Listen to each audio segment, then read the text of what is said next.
Shalom, Bapak Ibu Saudara yang dikasihi Tuhan Yesus Kristus, sidang jemaat GBIS Mojo Agung, dan mungkin ada Bapak Ibu Saudara yang juga ikut mendengarkan dan mengikuti ibadah hari ini. Bersyukur buat kemurahan Tuhan yang kita terima sampai saat ini. Dan secara khusus kepada jemaat GBIS Mojo Agung, saya mohon maaf apabila mulai minggu ini kita kembali akan melaksanakan ibadah secara online. Semuanya untuk kebaikan dan kesehatan kita bersama.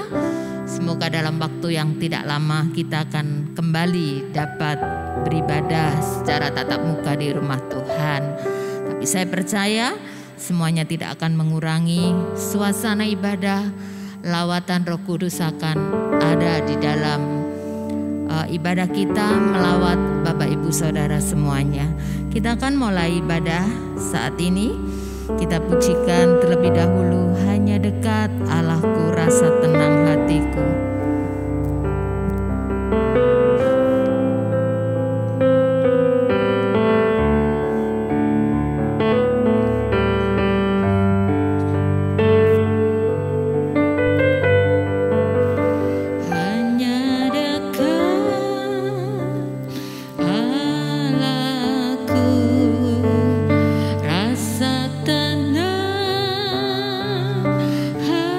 Hatiku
Seperti pujian yang kami nyanyikan, hanya dekat Engkaulah kami tenang.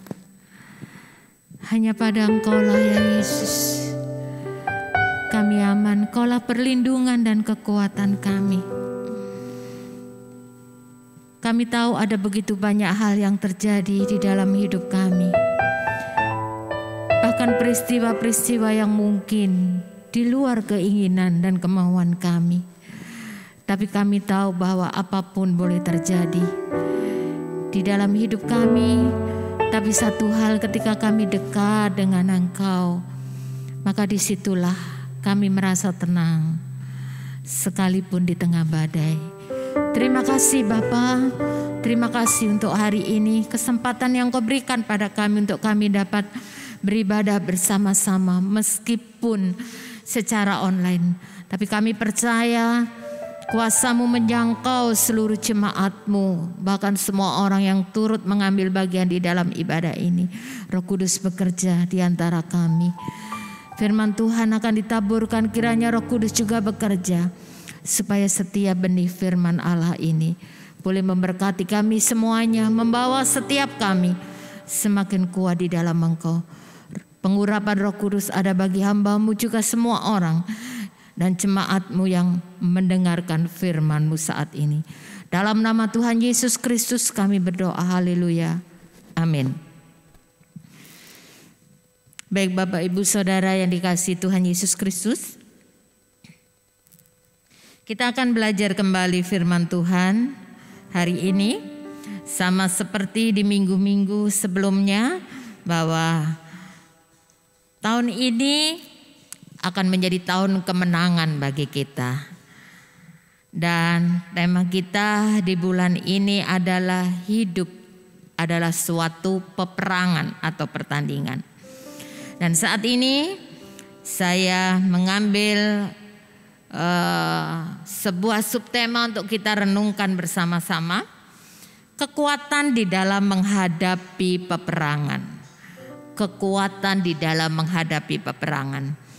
Bapak Ibu Saudara, dalam suatu peperangan atau pertandingan, seseorang pasti pernah merasa lelah, ya, pasti pernah merasa lelah. Di tengah peperangan yang terjadi, di tengah pertandingan yang dia sedang lakukan, pasti seseorang pernah merasa lelah. Tapi tidak bisa bahwa dia sewaktu-waktu ketika dia merasa lelah kemudian dia berhenti, ya. Memang ada beberapa cabang olahraga yang dipertandingkan dan ada waktu untuk beristirahat. Tetapi itu tidak bisa seenaknya dilakukan gitu ya, nggak bisa seenaknya dilakukan. Kapan saya lelah, saat itu saya berhenti. Apalagi dalam sebuah peperangan, dalam suatu peperangan, tidak mungkin bahwa ketika dia merasa lelah, seseorang merasa lelah dan kemudian dia berhenti dan saya ingin istirahat sebentar, saya ingin tidur sebentar begitu ya. Dan tolong supaya peperangan ini dihentikan juga sebentar, tidak bisa. Tapi ketika seseorang berada dalam satu peperangan atau dalam suatu pertandingan, maka resiko untuk menjadi lelah itu pasti ada. Tapi harusnya tidak boleh lelah gitu ya. Karena apa? Karena jika musuh terus mendesak, jika peperangan akan terus berlangsung, maka lelah ya harus tetap kuat, ya harus tetap kuat atau harus menguatkan diri untuk dapat menghadapi musuh. Kalau lelah dan kemudian berhenti, maka musuh akan dengan sangat mudah mengalahkan, ya. Karena mungkin berpikir saya lelah, saya mau istirahat sebentar, saya mau berhenti sebentar, maka kesempatan itu akan diambil oleh musuh untuk semakin mendesak dan mengalahkan. Nah, sekarang bagaimana dengan kita? Tadi dikatakan, di awal saya mengatakan bulan ini kita belajar bahwa hidup adalah suatu peperangan. Itu sebabnya ketika kita mengalami saat ini peperangan di dalam hidup kita ini, kita juga butuh kekuatan. Saya percaya bahwa siapapun kita pernah juga merasa lelah. Tapi kita butuh untuk menguatkan diri kita. supaya perjalanan hidup kita tidak berhenti atau musuh mengambil kesempatan untuk menghancurkan dan mengalahkan kita. Kita akan belajar hanya satu perikop sore hari ini dari Roma pasal yang ke-8. Ayat 31 sampai 39. Kita nggak akan baca ayat ini secara keseluruhan, tapi nanti sesuai dengan renungan kita akan lihat ayat per ayat ya. Dari Roma 8 ayat 31 sampai 39. Kita baca terlebih dahulu ayat 31. Dalam terjemahan baru mengatakan demikian. Sebab itu apakah yang akan kita katakan tentang semuanya itu? Jika Allah di pihak kita, siapakah yang akan melawan kita? Bahasa Indonesia masa kini mengatakan, apakah yang dapat dikatakan sekarang tentang semuanya itu? Kalau Allah memihak kepada kita, siapakah dapat melawan kita? Nah, ayat ini mengatakan siapa yang dapat melawan kita? Maka ini berarti menempatkan kita ada pada satu peperangan. Karena kalau tidak, tentu tidak akan dikatakan jika Allah di pihak kita, siapa yang dapat melawan kita. Itu artinya karena ada lawan, maka berarti ayat ini juga benar-benar membuat kita tahu bahwa sekarang ini kita memang berada di dalam arena peperangan. Ayat tadi mengatakan bahwa sebab itu apakah yang akan kita katakan tentang semuanya itu. Bahasa Indonesia masa kini juga mengatakan demikian. Apakah yang dapat dikatakan tentang sekarang tentang semuanya itu? Apa itu tentang semuanya itu tentang apa? Kan gitu ya. Di perikop sebelumnya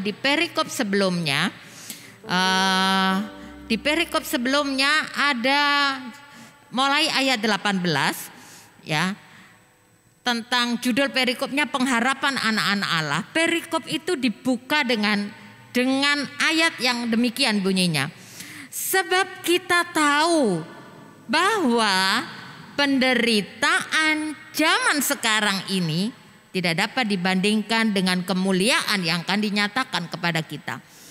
Jadi dari ayat ini kita tahu bahwa sekarang ini kita mengalami penderitaan.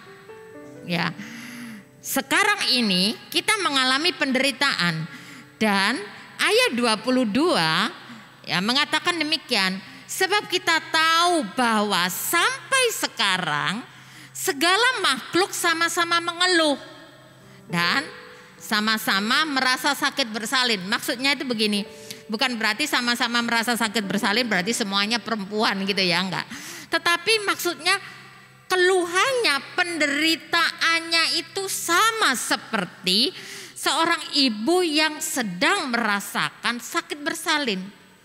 Ya, kita tahu sampai sekarang semua makhluk ya mengeluh dan merasakan penderitaan sama seperti ibu yang sedang merasakan sakit bersalin. Apakah kita juga termasuk? Ya, ayat 23 mengatakan termasuk kita yang telah menerima karunia Roh Kudus. Termasuk kita yang diselamatkan, termasuk kita yang memiliki pengharapan. Kalau ayat 18 sampai ayat yang ke-30 itu menjelaskan kepada kita bahwa kita ini menerima karunia Roh Kudus, karunia sulung roh. Kalau dalam terjemahan baru mengatakan kita menerima keselamatan, kita memiliki pengharapan, kita dipanggil dan dipilih, ditentukan dari semula gitu ya, untuk dipanggil, dipilih oleh Dia. Nah, ini tidak membuat kita diistimewakan untuk nggak mengalami penderitaan gitu ya. Tetapi kalau tadi dikatakan sekarang ini zaman sekarang kita mengalami penderitaan, segala makhluk sama-sama mengeluh, itu tidak terkecuali juga Bapak Ibu Saudara dan saya yang percaya kepada Yesus. Jadi ketika kita mengalami penderitaan, ketika kita mengeluh tentang penderitaan ini yang diumpamakan seperti penderitaan seorang ibu yang sedang mengalami sakit bersalin, tentu sangat luar biasa sakitnya. Nah, itulah saat-saat di mana kita seperti sedang berada di arena perang.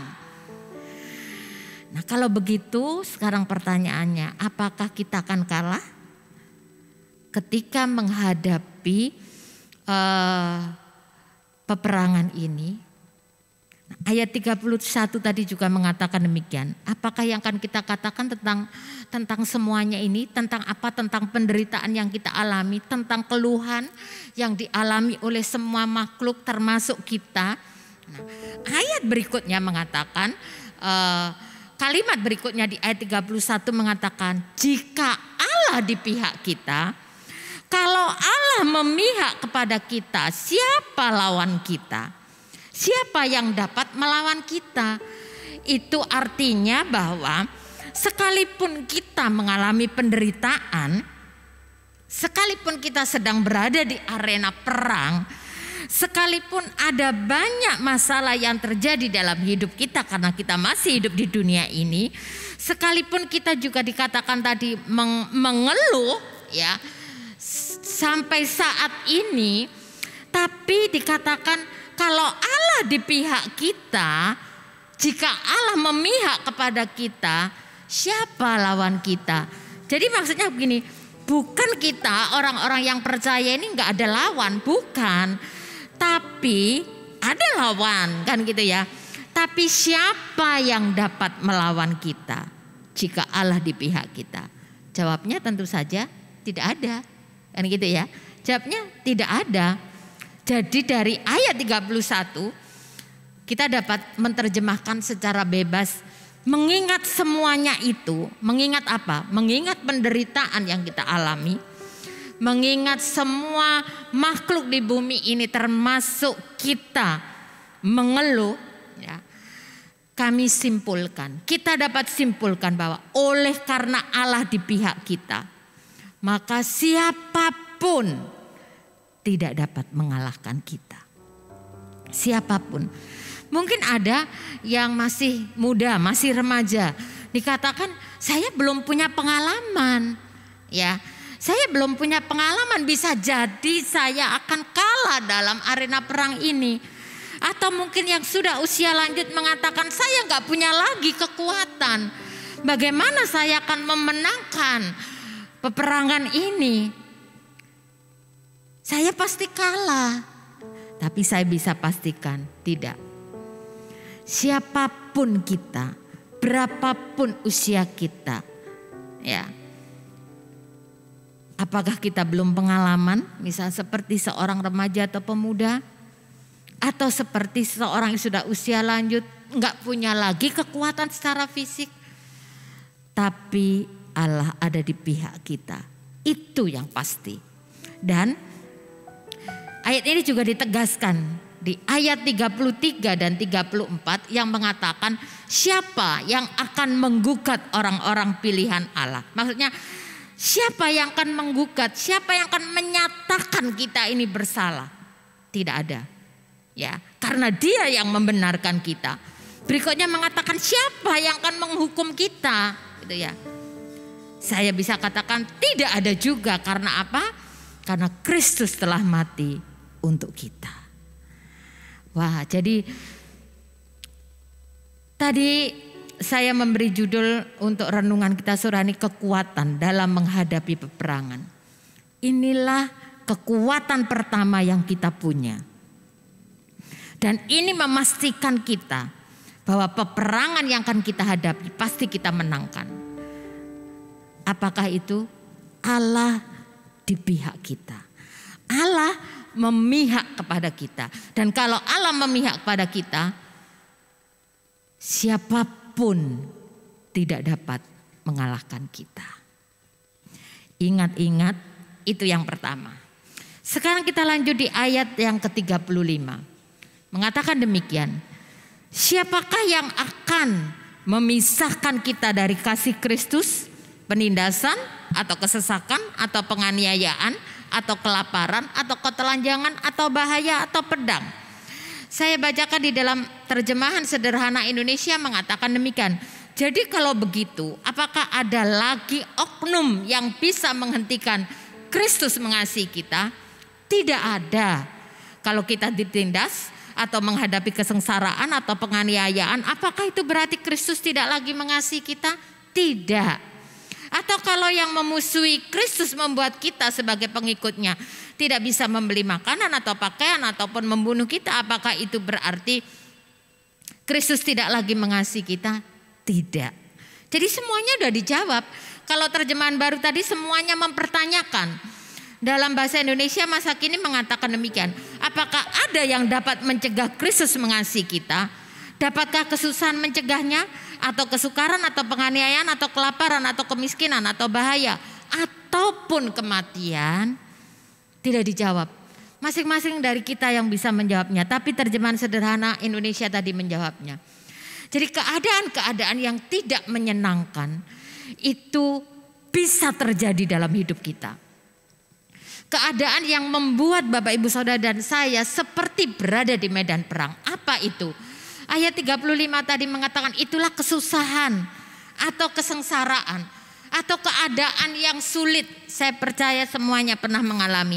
Atau penganiayaan atau kelaparan. Maksudnya mungkin kita nggak sampai kelaparan, tapi mungkin ada saat-saat kita tidak ada makanan mungkin, atau tidak ada uang mungkin bisa jadi, atau kemiskinan, atau bahaya, bahkan sampai pada kematian.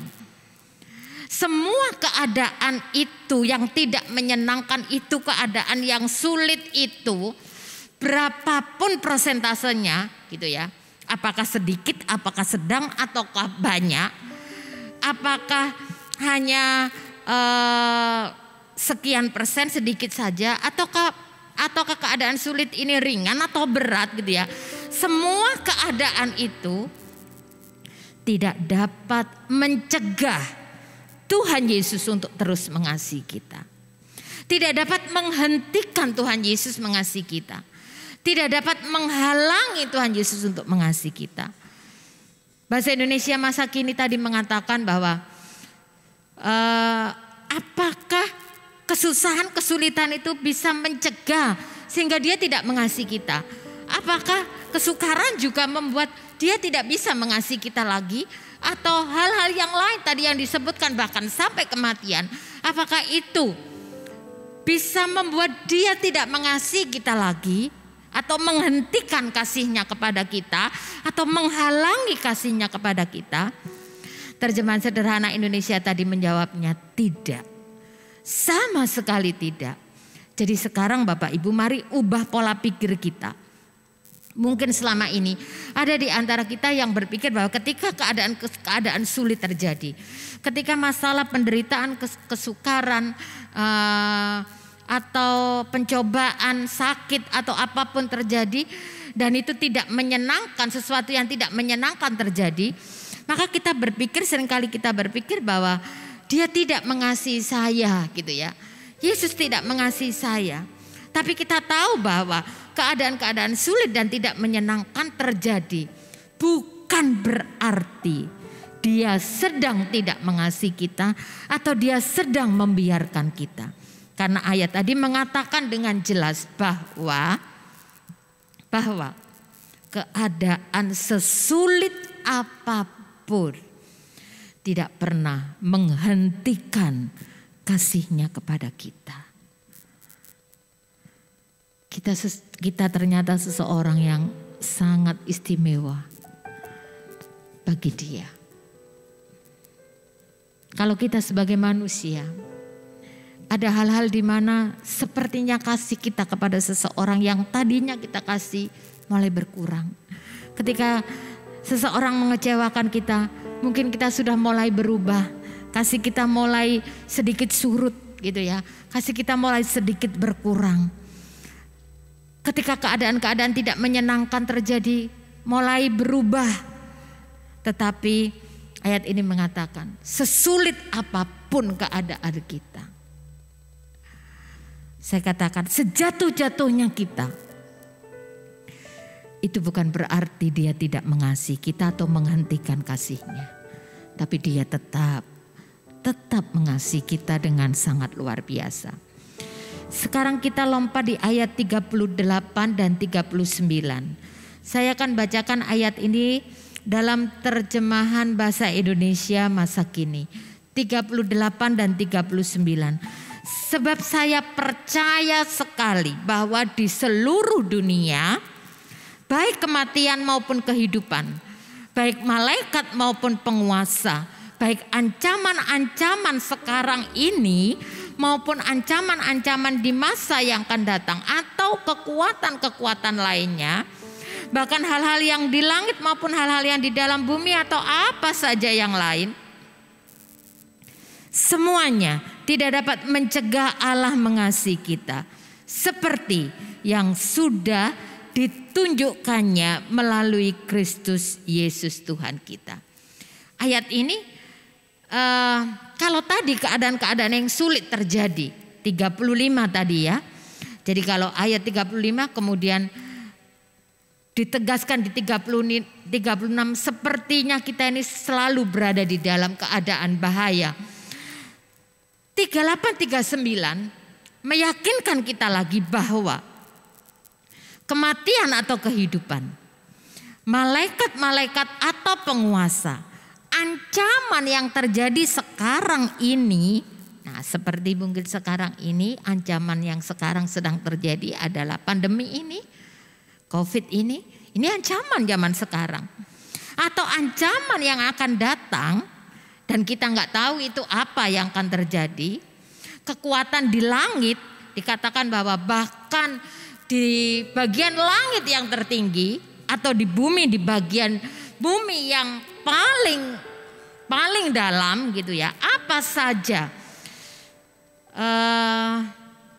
kekuatan-kekuatan di langit. Kalau kita bandingkan dengan Efesus, itu ada mengatakan peperangan kita bukan melawan darah dan daging, tapi melawan roh-roh jahat dan penguasa di udara. Rupanya disebutkan di Roma ini, bahkan kekuatan-kekuatan lainnya baik yang ada di langit maupun yang ada di bumi atau apa saja, yang kadang kita pikir nggak mungkin kan kita menghadapi itu gitu. Tetapi semuanya itu juga tidak dapat mencegah, menghentikan, menghalangi kasih Allah di dalam hidup kita. Jadi bagaimanapun keadaan Bapak Ibu Saudara dan saya, keadaan yang sulit bagaimanapun yang kita alami, yang kita hadapi, di bawah tekanan apapun juga, apakah kita di bawah mungkin ada ancaman-ancaman sekarang, ketakutan kita mungkin sekarang, atau di masa yang kadang ancaman sekarang atau yang akan datang, atau kekuatan-kekuatan yang mungkin menurut kita itu akan melemahkan kita, yang dikatakan yang hal-hal yang kekuatan langit atau bumi atau apa saja gitu ya, itu tidak bisa menghentikan kasih Allah.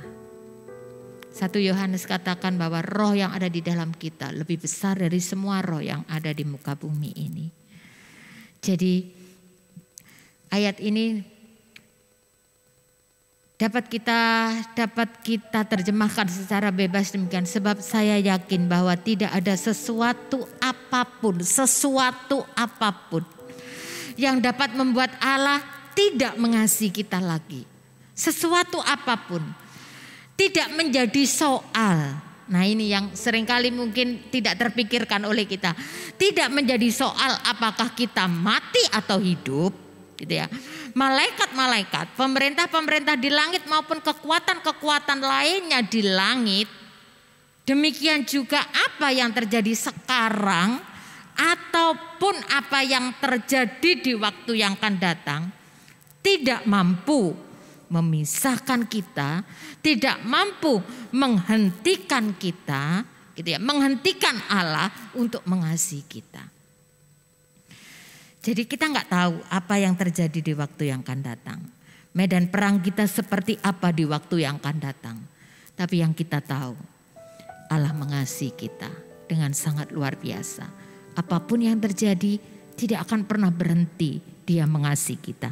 Ini kekuatan yang kedua, yang membuat kita akan tetap terus merasa kuat berada di medan perang ini. Dalam keadaan-keadaan sulit ini, yang pertama tadi adalah percaya Allah di pihak kita. Allah ada bersama kita. Dan yang kedua adalah kasih-Nya yang tidak pernah berhenti mengalir dalam hidup kita. Apapun boleh terjadi. Bahkan seperti tadi katakan, ancaman sekarang atau yang akan datang, apa yang terjadi sekarang, apa yang terjadi di waktu yang akan datang, kita nggak pernah tahu. Ya. Tapi percaya, hanya percaya, kita perlu yakin apapun Allah tetap mengasihi kita. Ayat 37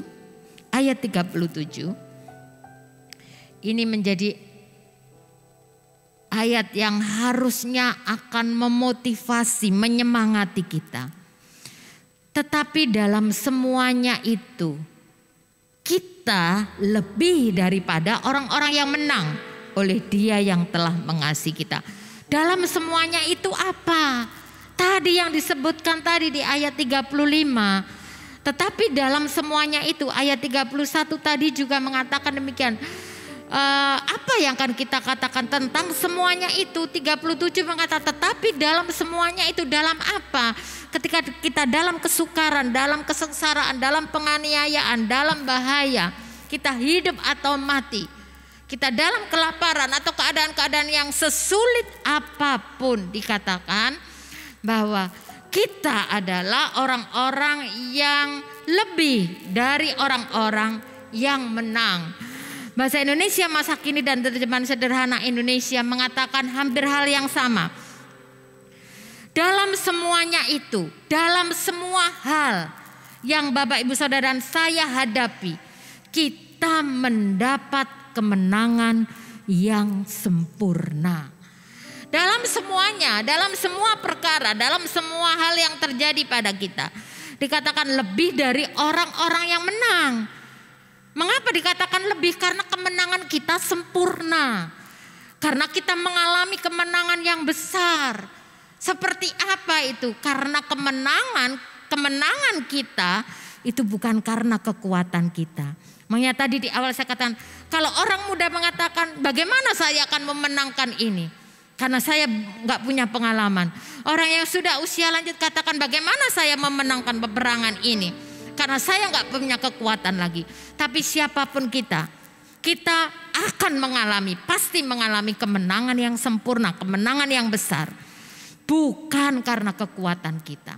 Apakah seperti saya pendeta atau ada Bapak Ibu yang punya jabatan rohani di gereja atau dalam sinode atau pelayan-pelayan, bukan karena itu, tapi karena Dia yang membuat kemenangan yang sempurna, kemenangan besar itu di dalam hidup kita.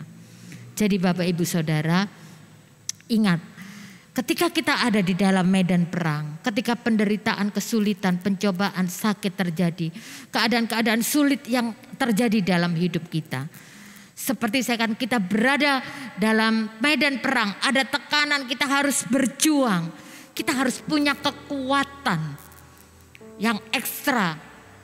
Dan kekuatan kita adalah ketika kita tahu Allah memihak kita. Dan yang kedua, ketika Dia tidak pernah berhenti mengasihi kita. Itu yang menjadi kekuatan kita. Dalam semua peristiwa yang terjadi kepada kita, kita menang secara sempurna. Wah, luar biasa. Karena apa? Dia yang telah mengasihi kita, menolong kita agar menang. Itulah yang membuat kemenangan Bapak Ibu Saudara dan saya dalam peristiwa apapun, kemenangan kita menjadi sempurna. Amin. Apapun yang saat ini Bapak Ibu Saudara sedang hadapi, percaya kita punya Allah yang luar biasa, yang dahsyat, yang melebihi. Dialah Allah segala Allah. Dia ada di pihak kita. Dan Dia yang luar biasa itu terus mengasihi kita. Percaya dan yakini ini, Karena inilah yang akan menjadi kekuatan kita ketika kita berada dalam keadaan-keadaan sesulit apapun. Percaya, Dia ada bersama kita. Mari sebelum kita tutup ibadah kita pujikan.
Musuhku mundur, musuhku akan mundur waktu ku berseru. Percaya, ku yakin Allah di pihakku. Kepada Allah hatiku percaya.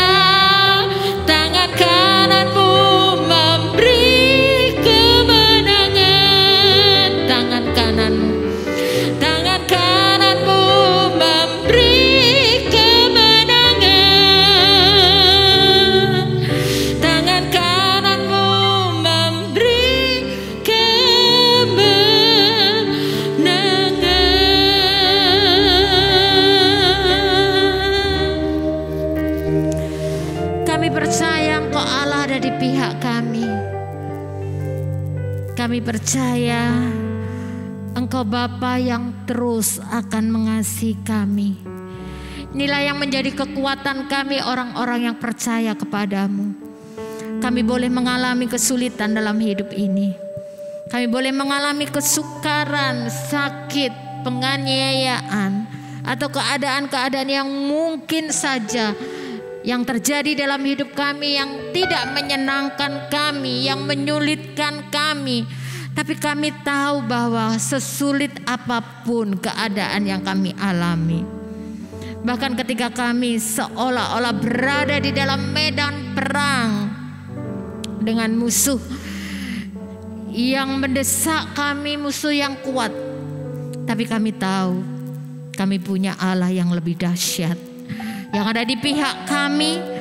Dan firman Tuhan katakan, kalau Allah memihak kepada kami, siapa lawan kami? Tidak ada yang bisa mengalahkan. Karena yang ada di pihak kami adalah Allah di atas segala Allah yang kuat dan dahsyat. Terima kasih untuk kasih-Mu yang tidak pernah berhenti dalam hidup kami. Apapun keadaan kami, Bagaimanapun juga ancaman sekarang, apa yang terjadi sekarang atau yang akan datang, bahkan ketika kami tidak tahu, kami hanya percaya setiap keadaan akan kami lewati bersama dengan Engkau, karena Engkau ada bersama dengan kami, karena Engkau terus akan mengasihi kami. Terima kasih Tuhan Yesus, terima kasih. Terima kasih untuk saat ini. Hamba-Mu berdoa untuk seluruh jemaat-Mu Tuhan, jemaat GBS Mojagung, ataupun anak-anak Tuhan yang saat ini turut mengambil bagian, mendengarkan dan menyaksikan ibadah ini. Lawati mereka satu persatu. Mungkin ada di antara mereka yang lemah, yang susah, yang sedang menghadapi persoalan atau yang sakit. Kami percaya bahwa Engkaulah Yesus, satu-satunya sumber jawaban bagi kami semuanya. Engkau sudah menanggung segala kelemahan kami, segala kutuk, sakit, penyakit, kekecewaan kami di atas kayu salib Golgota. Itu sebabnya yang saat ini dalam keadaan lemah Engkau kuatkan, yang susah Engkau hiburkan, yang dalam masalah sedang menghadapi pencobaan dikuatkan dan ditunjukkan jalan keluar. Yang saat ini dalam keadaan sakit, mungkin berbaring di rumah atau di rumah sakit, atau mungkin ada yang terpapar COVID-19 ini, kami tahu bahwa darah Yesus cukup bagi kami semuanya. Bilur-bilur Yesus menyembuhkan kami. Firman-Mu mengatakan bahwa oleh bilur-bilur-Mu semua sakit penyakit sudah disembuhkan. Kami percaya kuasa darah Yesus masih berlaku sampai saat ini. Jamah dan lawati seluruh anak-anak-Mu Tuhan, sehingga di minggu-minggu yang akan datang kami boleh kembali berkumpul di rumah-Mu ini untuk beribadah kepada-Mu. Terima kasih Bapa, terima kasih. Kami juga berdoa seluruh jemaat-Mu mulai dari anak-anak sampai yang usia lanjut. Apapun aktivitas yang mereka kerjakan saat ini, mungkin ada di antara mereka yang masih harus beraktivitas di luar rumah. Kami percaya perlindungan-Mu sempurna bagi semua orang-orang percaya, bagi anak-anak-Mu Tuhan. Mulai dari yang sekolah, yang kuliah, yang bekerja, yang membuka usaha, yang mencari pekerjaan, atau yang sudah memasuki masa pensiun. Tuhan menyertai, memberkati mereka semuanya. Kami terus berdoa dan memberkati kota dan bangsa yang kami cintai ini. Kiranya kasih, kuasa dan kemuliaan-Mu menjadi semakin nyata di tengah-tengah kota dan bangsa kami. Berkat kekuatan hikmat yang daripada-Mu ada bagi para pemimpin kami, mulai dari presiden sampai tingkat pimpinan yang paling rendah. Bahkan semua orang yang menduduki jabatan penting di negara kami ini, berkatilah mereka. Secara khusus bagi penyelesaian masalah pandemi ini, kami mengangkat tangan kami tinggi-tinggi di hadapan-Mu Tuhan. Berkatilah, damailah, sejahteralah, amanlah kota dan bangsa kami ini Bapa. Kasih kuasa dan kemuliaan-Mu lebih dan lebih lagi semakin menjadi nyata di tengah-tengah kota dan bangsa ini. Mereka melihat betapa luar biasanya Tuhan Yesus, kuasa-Mu lebih lagi akan dinyatakan. Terima kasih Bapa, terima kasih. Kami percaya saat ini seluruh jemaat-Mu, semua orang yang turut mendengarkan dan menyaksikan, mengikuti ibadah ini, kami semuanya diberkati di dalam Tuhan Yesus Kristus. Terima kasih Bapa, terima kasih. Kiranya berkat damai sejahtera dari Allah Bapa, kasih sayang dan anugerah dari Tuhan Yesus Kristus, berkat penyertaan dan persekutuan dengan Roh Kudus memberkati, menyertai kami semuanya dimanapun kami berada sekarang sampai selama-lamanya, sampai Tuhan Yesus Kristus datang kali yang kedua menjemput kita. Dalam nama Tuhan Yesus Kristus kami sudah berdoa dan bersyukur pada Bapa di surga. Haleluya, amin. Tuhan Yesus memberkati kita semuanya.